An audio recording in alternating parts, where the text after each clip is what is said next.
माता पार्वती के दो प्रश्न। एक, बहू को परेशान करने वाली सास को कौन सी सजा मिलती है? दो, मायके से कौन सी चीज ससुराल में लाने से गरीबी आ जाती है? एक समय की बात है कि एक बार माता पार्वती ने भगवान शिव से दो प्रश्न की। पहला प्रश्न, बहू को परेशान करने वाली सास को कौन सी सजा मिलती है? दूसरा प्रश्न, मायके से कौन सी चीज ससुराल में लाने से गरीबी आ जाती है?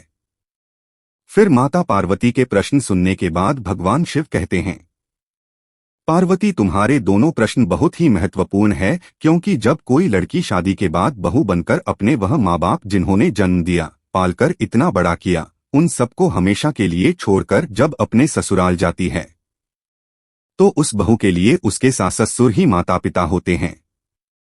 इसलिए हर सास ससुर को अपनी बहू को अपनी बेटी जैसा प्यार देना चाहिए। भगवान शिव कहते हैं, पार्वती, अब मैं तुम्हें तुम्हारे दोनों प्रश्नों के उत्तर एक छोटी सी कहानी के माध्यम से दूंगा, फिर तो पूरी तरह से संतुष्ट हो जाओगी। भगवान शिव कहते हैं, पार्वती, एक गांव है, उस गांव में एक बुढ़िया रहती थी। वह बुढ़िया बहुत ही दुष्ट थी। उस बुढ़िया का एक बेटा था और एक बहू थी। बहू बेचारी बड़ी सीधी साधी थी। एक गाल पर मारने पर दूसरा गाल आगे करने वाली थी और बेटा भी माँ की हर बात मानने वाला था। तो होता क्या है, उस बुढ़िया का जो बेटा था उसे अपने गांव में कामकाज नहीं मिलता था। गरीबी का हाल था, जमीन भी इतनी ज्यादा नहीं थी जिससे कि बुढ़िया का बेटा उस जमीन में काम करके और कुछ धन कमा सके। फिर जब उसको अपने गांव में काम नहीं मिलता था तो काम की तलाश में वह दूसरे गांव जाता था। वहां उसे एक अच्छा काम मिल जाता था, लेकिन वहां से उसे हर रोज घर पर आने के लिए समय नहीं मिलता था। सिर्फ साल में एक बार या कुछ दिनों के लिए ही छुट्टी मिलती थी। इसलिए वह दूसरे नगर में जाकर वहां काम करता था। लेकिन उसे अपनी पत्नी की भी रोज चिंता रहती थी। इसलिए जब उस बुढ़िया का बेटा अपने घर से काम करने के लिए दूसरे स्थान पर जाता था तो जाने से पहले हमेशा अपनी माँ से कहता था कि माँ, मेरी पत्नी का ध्यान रखना, क्योंकि मैं रोजाना यहाँ पर नहीं आ सकता हूँ। फिर बेटे की बात को सुनकर कि वह बुढ़िया कहती थी कि हाँ बेटा, तुम बिल्कुल भी चिंता ना करना, मैं तुम्हारी पत्नी का अच्छे से ख्याल रखूंगी, उसे कोई भी कष्ट नहीं मिलेगा। तुम बेफिक्र होकर दूसरे गांव में काम करने के लिए जा सकते हो। अपनी पत्नी की चिंता मत करो, उसे मेरे ऊपर छोड़ दो। इस प्रकार बुढ़िया अपने बेटे को झूठा दिलासा देकर अपने बेटे को काम करने के लिए घर से विदा कर देती थी और फिर बेटे के जाने के बाद अपनी बहू को बहुत ज्यादा परेशान करती थी। अब इस प्रकार समय धीरे धीरे गुजरता जा रहा था। वह बहू अपने सास के ताने सुनकर भी चुप रहती थी। चाहे सास बहू को कितना भी प्रताड़ित करती हैं, लेकिन बहू कभी भी सास को पलटकर कोई जवाब नहीं देती थी, क्योंकि वह बहुत ही संस्कारी थी और अपनी सास को अपनी माँ जैसा प्यार करती थी। अब इस प्रकार समय धीरे धीरे गुजरता जा रहा था। फिर एक दिन उस बुढ़िया का बेटा छुट्टी पर आया और 2-3 दिन तक घर पर ही रहा, मगर उसकी पत्नी ने अपनी सास की कोई भी शिकायत नहीं की। फिर इस प्रकार छुट्टी के बाद में जब वह बुढ़िया का बेटा काम के लिए दोबारा जाता है तो जाने से पहले अपनी माँ से कहता है, माँ, मेरी पत्नी का ख्याल रखना, यह बहुत ही अच्छी है, आपको बहुत ही प्यार करती है। फिर बेटे की बात सुनकर के वह बुढ़िया कहती है, ठीक है बेटा, तू चिंता मत कर, मैं तेरी बहू का पहले भी ख्याल रखती हूँ और आगे भी रखूंगी, क्योंकि यह तेरी पत्नी ही नहीं, मेरी बेटी भी है। इस प्रकार बेटे के घर से जाने के बाद अब बुढ़िया का ही राज था। अब बहू को संभालती कहाँ, वह तो उसे जितना हो सके उतना सताना शुरू करती है, स्वयं पैर फैलाकर बैठती है और उससे घर खेत का सारा काम करवाती है और उसे सुबह जल्दी उठती है, खाना पकाना, बर्तन मांजना, पानी भरना आदि काम करवाती है। उसके बाद कभी जंगल में लकड़ियां लाने के लिए भेजती है या खेत का काम करने के लिए भेजती है। दिन भर उससे कोहलू के बैल की तरह परिश्रम करवाती है। उसे थोड़ा भी समय आराम करने के लिए नहीं कहती। उसके ऊपर उसे ठीक तरह से खाना भी नहीं देती। बुढ़िया के बताए किसी भी काम को कभी ना नहीं करती है। बुढ़िया का सारा काम कहते ही कर देती है, मगर बुढ़िया को फिर भी अपनी बहू पर तरह नहीं आता। उसे दिन रात बहुत ही सताती है। और उसकी बहू अपने पति से भी कभी नहीं कहती है कि हमारी सास हमें बहुत परेशान करती है, क्योंकि वह नहीं चाहती कि घर में कलह हो और उसका पति जो दूसरे गांव में काम करने के लिए गया है वह भी चिंता से ग्रस्त हो जाए। इस प्रकार से दिन बीतते हैं और एक दिन सास को पता चलता है कि मेरी बहू गर्भवती है, तो वह एकदम से स्तब्ध हो जाती है और सोचती है कि कमाने वाला मेरा बेटा अकेला है। ऊपर से यदि एक बच्चे के जन्म के बाद उसका ख्याल रखने के कारण बहू कोई काम नहीं करेगी, मुझे ही सब कार्य करना पड़ेगा। वह बुढ़िया अपनी बहू के बारे में ऐसा सोचती है। हर सास तो यह चाहती है कि हमारे घर में पुत्र या पुत्री आए, लेकिन वह सास ऐसी है। वह नहीं चाहती कि हमारी बहू की कोख से कोई संतान जन्म ले। वह बुढ़िया अपनी बहू को पहले से भी ज्यादा सताने लगती है, लेकिन बहू सारा काम करती है और उल्टा जवाब नहीं देती। इस तरह से कुछ महीने बीत जाते हैं। फिर बहू के 9 महीने पूरे होकर उसके प्रसूति होने का समय करीब आता है। उसके पेट में दर्द होने लगता है। बहू प्रसव वेदना से व्याकुल होकर अपनी सास से कहती हैं कि माँ जी, लगता है कि मेरे प्रसूति का समय नजदीक आ पहुंचा है, आप जल्दी से दाई माँ को बुला लीजिए। इस पर सास कहती हैं कि दाई माँ की जरूरत नहीं है, मैं तुझे एक नींबू देती हूँ, यह नींबू को खा लेना, तुम्हें प्रसूति हो जाएगी। पर मेरी बात ध्यान से सुन लेना, यदि तेरी कोख से बेटा हो तो उसे घर लाना, और अगर तेरी कोख से बेटी हो तो घर लेकर नहीं आना। भगवान शिव कहते हैं, पार्वती बहू बेचारी वेदना से तड़पती हुई सास के द्वारा बताए हुए रास्ते पर चलती है और नींबू लेकर उस रास्ते पर चली जाती है जिस जंगल के बारे में उसकी सास बताती है। फिर वह जैसे ही नींबू खाती है, कुछ एक पल में उसकी प्रसूति हो जाती है और वह एक बेटी को जन्म देती है। बहू ने उस बेटी को बड़े प्यार से दुलारा, उसे दूध पिलाया। चूंकि बेटी नींबू खाकर पैदा हुई थी, इसलिए उस बहू ने अपनी बेटी का नाम निम्बावती रखा। फिर इतना करके बहू ने एक ऐसे पेड़ की खोज की जिसमें कोई खोकर हो, तो खोज करने पर एक तने के पेड़ में उस बहू को खोकर मिल गया। फिर उसने अपनी बेटी निम्बावती को उस खोकर में रखा और उस पेड़ पर रहने वाली चूड़ियों से कहा कि यदि मैं अपनी बेटी को घर ले जाऊंगी तो मेरी सास मेरे साथ मेरी बेटी को भी मार देगी, इसलिए मैं अपनी बेटी को खोकर में आपके भरोसे छोड़कर जा रही है, मेरी बेटी का ध्यान रखना। भगवान शिव कहते हैं, पार्वती इतना कहकर वह वापस आई। अब वह जैसे ही घर वापस आती है, तब वह बुढ़िया समझ जाती है कि उसे बेटी हुई है, क्योंकि उसने पहले ही कहा था कि यदि बेटा हो तो घर लेकर आना, बेटी हो तो लेकर नहीं आना। अब तो बहू डर के मारे उसे जंगल में छोड़ आई है। इस प्रकार वह बहू अपनी सास से कहती है कि माँ बेटी हुई थी, इसलिए लेकर नहीं आई। फिर तो बहू की बात सुनकर वह बुढ़िया एकदम से शोर मचाने लगी और चिल्लाने लगती है कि मेरी बहू ने अपने बच्चे को खा लिया, मेरी बहू बच्चे खाने वाली डायन बन गई है।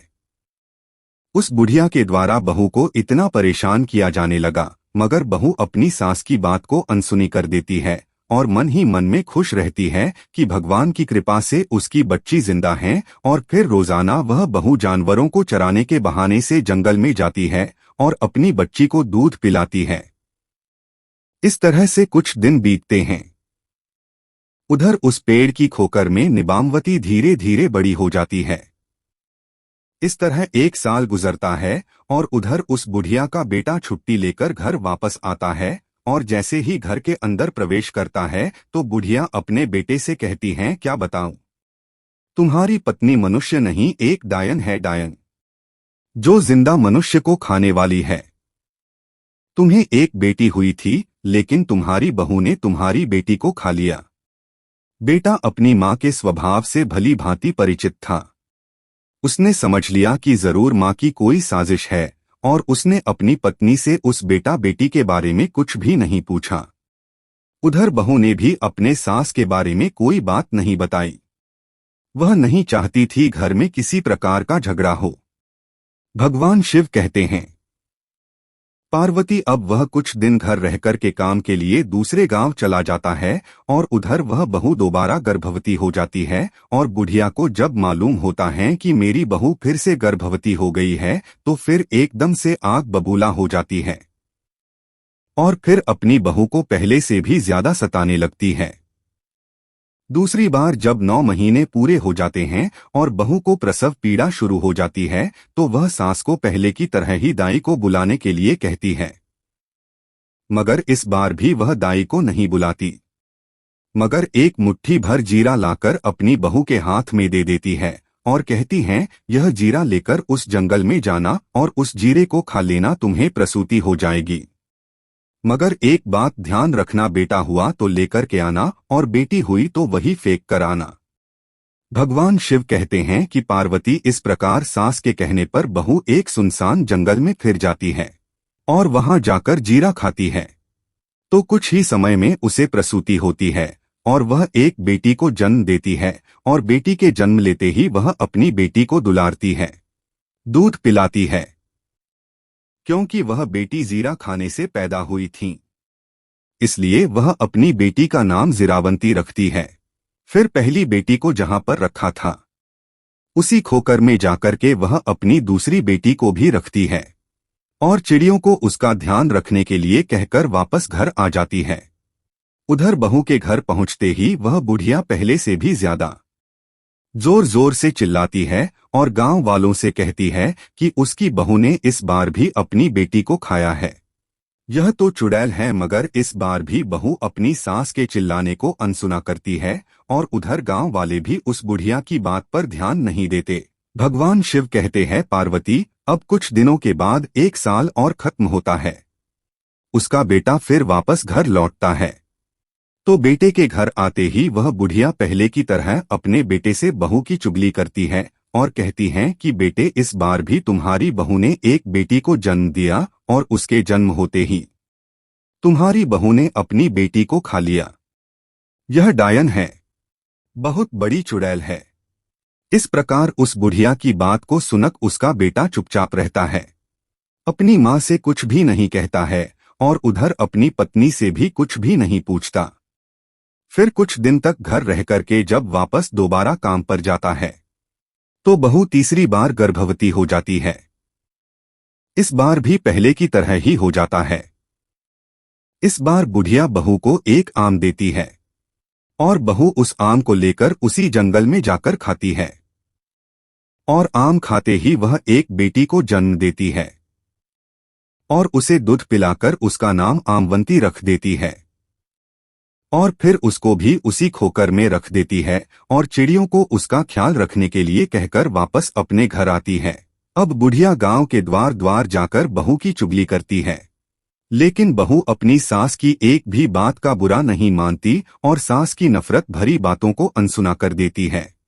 वह बुढ़िया गांव गांव चिल्लाती है कि हमारे बेटे की बहू डायन है, उसने 3 बेटियों को खा लिया है। वह बुढ़िया जिस तरह शोर मचाती है तो लोगों को भी अब लगने लगता है कि वास्तव में उसकी बहू सचमुच ही बच्चे खाने वाली डायन है।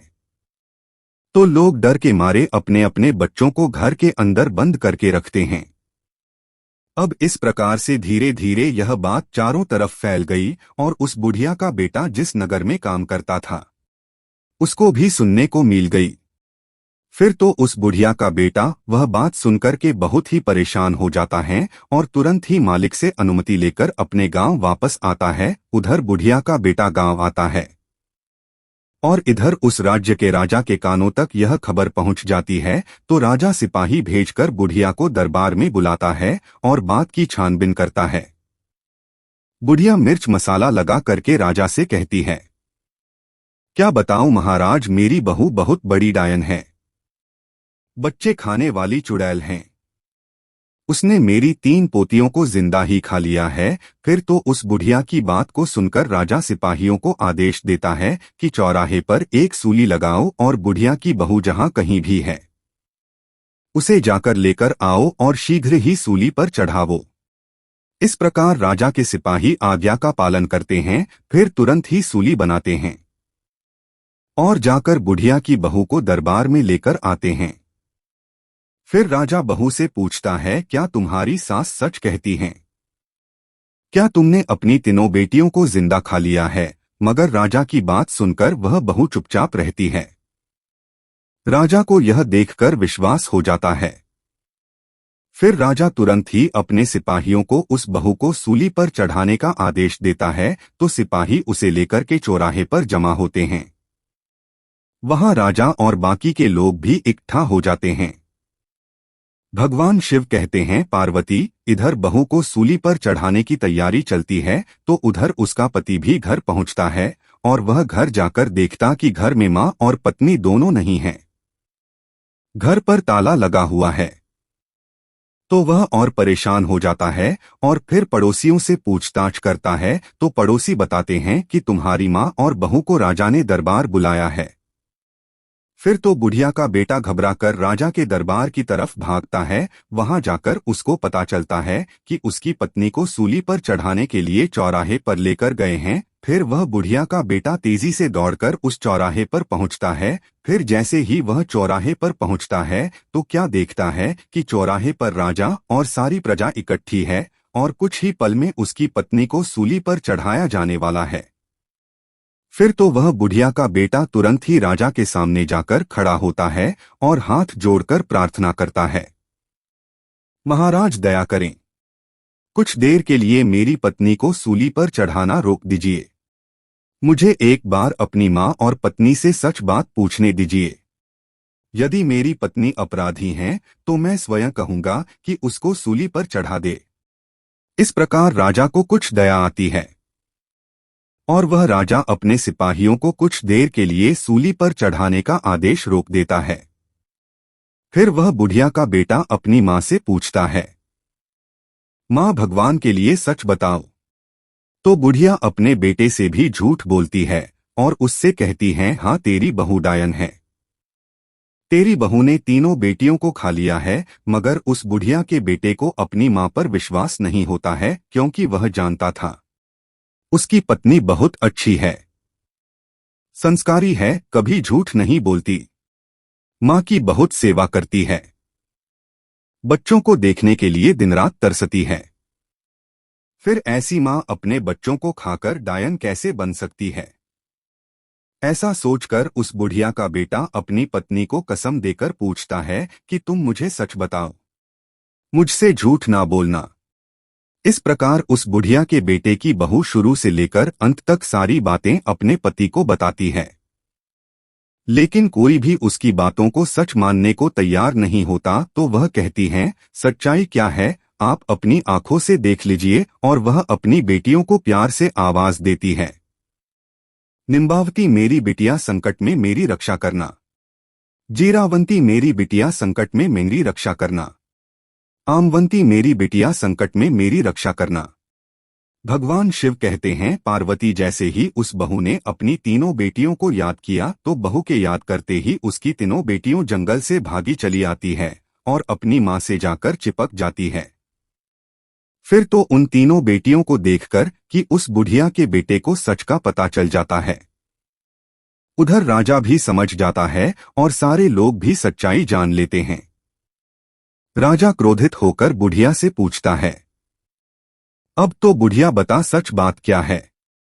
उधर राजा के तेवर देखकर बुढ़िया को कपकपी छुटती है, उसे सच बताना ही पड़ता है। और फिर सच बात जानकर राजा बुढ़िया को सूली पर चढ़ा देता है और बहू को छोड़ने का आदेश देता है।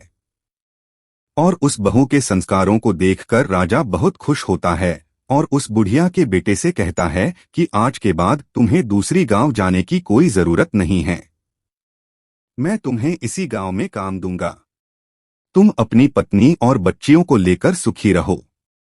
बुढ़िया का बेटा राजा के हाथ जोड़कर कहता है, आपकी बड़ी कृपा हुई महाराज।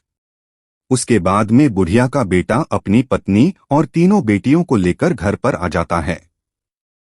वो बहू बहुत ही संस्कारी थी, लक्ष्मी की उपासक थी और फिर अपने पति और बेटियों के साथ में घर पहुंचकर लक्ष्मी को याद करके रात्रि में सो जाती है। उधर लक्ष्मी उसके सपने में आती है और कहती है, बेटी तुमने अब तक अपना जीवन गरीबी में काटा है, लेकिन तुम चिंता मत करो, आज मैं बताऊंगी तुम्हारे जीवन में गरीबी क्यों आई। तुम्हारे ससुराल आने से पहले यह घर संपन्न था, लेकिन जैसे ही तुमने इस घर में कदम रखा, इस घर में गरीबी आ गई। आखिरकार इसके पीछे कारण क्या रहा? लक्ष्मी उस बहू से कहती हैं, बेटी हमेशा ध्यान रखना, जब भी कोई बेटी शादी के बाद ससुराल में जाती है और ससुराल में यदि वह 3 चीजें लेकर जाती है तो समझ लो घर परिवार में अशांति छा जाती है और उसका असर उसके सुहाग पर भी पड़ता है, घर में गरीबी आ जाती है। इसलिए कभी भी किसी भी बेटी की शादी हो जाने के बाद में अपने मायके से ससुराल के लिए 3 चीजें कभी भी लेकर नहीं जानी चाहिए। पहला, चूल्हा। शादी के बाद रसोई की रस्म होती है। उस रस्म में बेटी मायके से दिए चूल्हे का प्रयोग करती है, मगर हमेशा ध्यान रखना, यदि कोई भी नव विवाहित दुल्हन अपने मायके से चूल्हा लेकर ससुराल में प्रवेश करती है तो उसका सीधा असर उसके गृहस्थी पर पड़ता है, जिसकी वजह से भाग्य की देवी रूठ जाती है और घर में गरीबी आ जाती है। अब लक्ष्मी दूसरी बात बताती है। बेटी, दूसरी चीज है नमक। नमक का काम होता है चीजों को नमकीन करना। जब बेटियां शादी के बाद मायके से ससुराल की ओर प्रवेश करती है तो उसका धर्म क्या होना चाहिए? बहू को घर में प्रवेश करते वक्त सबको साथ लेकर चलना, सबसे अच्छे से बात करना और जो भी रिश्ता उससे जुड़ा है उन सभी रिश्तों में मिठास घोलना। ऐसे में नव विवाहित नमक लेकर ससुराल में प्रवेश करेगी तो रिश्ते खराब हो जाते हैं और उससे जुड़ा हुआ हर रिश्ता नमकीन का रूप ले लेता है। हमेशा ध्यान रखना, अगर नव विवाहित बहू अपने मायके से नमक रूपी कोई वस्तु लेकर अपने ससुराल जाती है तो उसका सम्मान आजीवन अपने मायके के लोगों के साथ जुड़ा रहता है, लेकिन उसका संबंध अपने ससुराल वालों के साथ कभी भी सही तरीके से जुड़ नहीं पाता और वह रिश्ता मीठा कभी नहीं बन पाता। इसलिए कभी भी बेटी को विदा होने के समय नमक लेकर नहीं आना चाहिए। अब लक्ष्मी तीसरी चीज उस बहू को बताती है। लक्ष्मी कहती हैं, बेटी, तीसरी चीज आचार है। माँ बाप बेटियों को शादी के बाद विदा करते हुए माता पिता उसके पसंदीदा आचार को बनाकर भेज देते हैं, लेकिन हमेशा ध्यान रखो, आचार खाने में खट्टा होता है, वैसे ही वह पति पत्नी के बीच के रिश्तों में खटाश पैदा कर देता है, परिवार में भी खटाश पैदा कर देता है। कभी कभी यह खटाश इतनी गहरी हो जाती है कि पति पत्नी में से किसी की मृत्यु हो जाती है। इसलिए इस बात का ख्याल रखना चाहिए कि शादी के बाद कभी भी आचार जैसी कोई वस्तु नहीं लानी चाहिए, और जब तुम्हारी शादी हुई थी तो तुम्हारे माता पिता ने यह तीनों ही चीजें तुम्हें दी थी, जिसकी वजह से तुम्हारे घर में अशांति रही और तुम्हारे घर में गरीबी आई। तुमसे भाग्य की देवी रूठ गई, लेकिन तुम्हारे संस्कार बहुत अच्छे रहे। तुमने कभी भी अपनी सास का जवाब नहीं दिया। तुम्हारी सास ने तुम्हें प्रताड़ित किया, जिसके कर्मों का फल तुम्हारी सास को मिला, और तुम्हारे सुशील स्वभाव की वजह से, तुम्हारे संस्कारों की वजह से मैं तुम्हें आशीर्वाद देती हूँ कि आज के बाद कभी भी तुम्हारे घर में गरीबी नहीं रहेगी और तुम दोनों का जीवन पूरी तरह से सुखद हो जाएगा। लक्ष्मी इतनी बार कहकर अंतर ध्यान हो जाती है। उधर उस बहू की आंख खुल जाती है और सुबह होने का इंतजार करने लगती है। रात भर उस बहू को नींद नहीं आती। अब जैसे ही सुबह होती है तो राजा के सिपाही सुबह होते ही उस बुढ़िया के बेटे को बुलाने के लिए आ जाते हैं और कहते हैं, चलो तुम्हें राजा ने बुलाया है। जैसे ही वह बुढ़िया का बेटा राजा के दरबार में पहुंचता है, क्योंकि लक्ष्मी की कृपा हो चुकी थी, इसलिए राजा अपने दिए हुए वचन के अनुसार उस बुढ़िया के बेटे को अपने राज्य में एक अच्छी सी नौकरी दे देता है और फिर बड़ी ईमानदारी के साथ में वह बुढ़िया का बेटा वहां पर नौकरी करता है और अपनी पत्नी तथा तीनों बेटियों के साथ सुख शांति से जीवन बिताता है। भगवान शिव कहते हैं, पार्वती, अब तुम अपने पहले प्रश्न का उत्तर सुनो। तुम्हारा पहला प्रश्न था कि बहू को परेशान करने वाली सास को कौन सी सजा मिलती है, तो समझ लो, जो सास अपनी बहू को परेशान करती है, हर समय कलह उत्पन्न करती है, तो ऐसी सास को उसके कर्मों के आधार पर सूली पर चढ़ाया जाता है, जैसे कि उस बुढ़िया को चढ़ाया गया। वह यही कहती हैं कि मुझे छोड़ दो, अब मैं कभी भी अपनी बहू को परेशान नहीं करूंगी। मगर उसे छोड़ा नहीं जाता, उसे सजा भुगतनी ही पड़ती है। भगवान शिव कहते हैं, पार्वती अब तुम्हारा। दूसरा प्रश्न था, कौन सी स्त्री के ससुराल में पैर रखते ही गरीबी आ जाती है? तो समझ लो, कभी भी शादी होने के बाद किसी भी नव दुल्हन को अपने मायके से 3 चीजें कभी भी अपने ससुराल के लिए विदा होने के समय नहीं लानी चाहिए। नंबर 1 चूल्हा, नंबर 2 नमक, नंबर 3 अचार। यदि यह 3 चीजें कभी भी नव दुल्हन अपने मायके से ससुराल में लाती है तो भाग्य की देवी रूठ जाती है और उसके जीवन में गरीबी आ जाती है। तो दोस्तों, यह कहानी परिवार में अवश्य सुनाएं। इस कहानी को सुनने के बाद कभी भी सास बहू में झगड़ा नहीं होगा और घर में कभी भी गरीबी नहीं आएगी और भाग्य की देवी कभी भी नहीं रूठेगी। दोस्तों, कहानी अच्छी लगी तो लाइक करें, शेयर करें, कमेंट करें और चैनल को सब्सक्राइब करें। Thank you.